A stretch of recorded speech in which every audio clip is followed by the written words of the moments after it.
Hi అండి. ఇవాళ మామిడికాయ పులిహోర చేసుకుందాం. పుల్ల పుల్లగా, కమ్మగా భలే ఉంటోంది. నేనైతే చిన్న సైజు మామిడికాయలు 2 తీసుకున్నానండి. 2 తీసుకొని ఈ విధంగా పైన చెక్కు తీసేసుకొని దీన్ని మనం తురుముకోవాలి. ఇది తురుముకునేటప్పుడు కొంచెం జీడి వచ్చిద్ది. ఎందుకంటే ఇప్పుడే స్టార్టింగ్ కాబట్టి టెంకి కట్టదండి, జీడి ఉంటుంది. మనం తురుముకున్నప్పుడు జీడి కూడా వచ్చేసిద్దనమాట. మీరు చూసుకొని తురుముకోండి. లేదు అనుకుంటే కట్ చేసి జీడి తీసి తురుముకుంటే ఇంకా ఈజీగా అయిపోతుంది. చూసారు కదా, ఈ విధంగా తురిమేసుకోవాలి. ఇప్పుడు దీన్ని మనం పక్కన పెట్టేసుకొని ఒక్క ప్యాన్ పెట్టుకోవాలండి.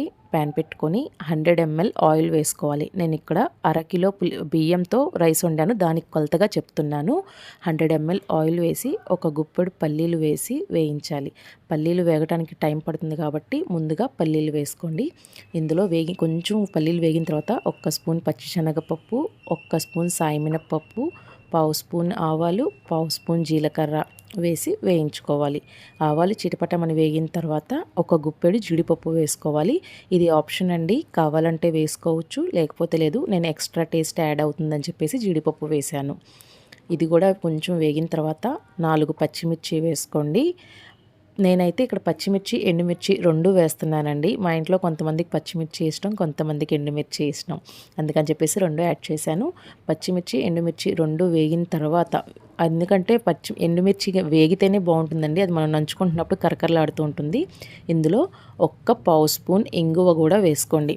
ఇంగువకి పులుపుకి కాంబినేషన్ సూపర్గా ఉంటుందండి. ఎక్స్ట్రా టేస్ట్ యాడ్ అవుతుందన్నమాట. కంపల్సరిగా ఇంగువ అనేది వేయండి. ఇంగువ కూడా వేగిన తర్వాత 2 రెమ్మలు కరివేపాకు కూడా వేసుకొని వేయించుకోవాలి. వాసన అయితే ఇల్లంతా గుమగుమలాడిపోతుందండి, అంత మంచి వాసన వస్తుంది. ఇందులో 1/2 స్పూన్ పసుపు వేసుకోవాలి. చాలామంది పసుపు అన్నం వండిన తర్వాత కానీ వండేటప్పుడు కానీ వేసి కలుపుతారు. మా అమ్మ నాకైతే చిన్నప్పటి నుంచి పోపులో వేయటం నేర్పించిందండి, అంటే పసుపు వాసన రాకుండా ఉంటుందని. చూసారు కదా, పోపు వేగిపోయింది. ఇలా వేగిపోయిన తర్వాత ఇందులో మామిడికాయ తురిమి పెట్టుకున్నాం కదా, ఆ తురుము కూడా వేసి 2 నిమిషాలండి, ఎక్కువసేపు అవసరం లేదు, 2 నిమిషాలు సిమ్లో పెట్టుకొని వేయించుకోవాలి. ఇది వేయించుకుంటే ఇక్కడికి రెడీ అయిపోయినట్టేనండి. ఇప్పుడు మనం దీన్ని రైస్లో కలుపుకోవాలి. రైస్ ఎప్పుడైనా సరే బాగా చల్లారి పెట్టేసుకుంటే మనకు అది పొడి పొడిగా వస్తుందన్నమాట. ఇది వేగిపోయిందండి 2 నిమిషాలు. దీన్ని ఇప్పుడు మనం పక్కన పెట్టేసుకుందాము. నేను ఆల్రెడీ రైస్ వండేసి చక్కగా పొడి పొడి చేసుకొని పక్కన పెట్టుకున్నాను. మనం చక్కగా గాలికి ఆరబెట్టుకుంటే పొడి పొడి అయిపోతుంది. ఇందులో మనం ముందుగా పోపు పెట్టుకున్న ఉంది కదా, పోపు అది వేసి కలుపుకోవాలి. నేను అన్నం వండేటప్పుడే ఉప్పు వేసానండి. ఇది కలిపిన తర్వాత టేస్ట్ చూసుకొని కావాలనుకుంటే యాడ్ చేసుకుంటాను. మీరు కావాలనుకుంటే ఈ ప్లేస్లో ఉప్పు చల్లుకోవచ్చు. ఇక్కడైతే కొంచెం ఫ్రెష్గా కొత్తిమీర వేసుకోవాలండి. సన్నగా తరిగి వేసుకుంటే బాగుంటుంది, మనకి నోటికి అడ్డుపడకుండా ఉంటుంది. సన్నగా తరిగి వేసుకోండి.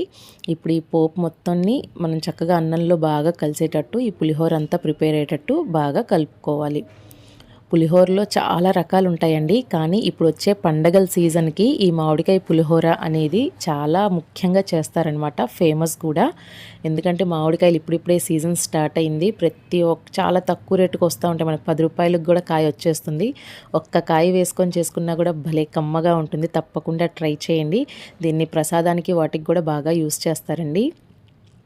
ప్లీజ్ అండి, నా వీడియోస్ కనుక నచ్చితే లైక్ చేస్తూ ఉండండి, షేర్ చేస్తూ ఉండండి, నా ఛానల్ని సబ్స్క్రైబ్ చేసుకోండి. నాకు ఇక్కడ కొంచెం ఉప్పు తగ్గినట్టు అనిపించిందండి, అందుకని చెప్పేసి కొంచెం సాల్ట్ యాడ్ చేశాను. మీరు రుచిని బట్టి మీరు కూడా ఉప్పు చూసి వేసుకోండి. ఇదంతా బాగా కలిపేసుకొని మనం ఇంకా రెడీ చేసుకోవడానికి సర్వ్ చేయొచ్చండి. ఇంకా రెడీ అయిపోయినట్టే. అసలు ఎంత బాగుంటుందంటే పుల్ల పుల్లగా, కమ్మ కమ్మగా, కరకరలాడుతూ పోపు గింజలు చాలా బాగుంటుంది. తప్పకుండా ట్రై చేయండి. Thanks for watching.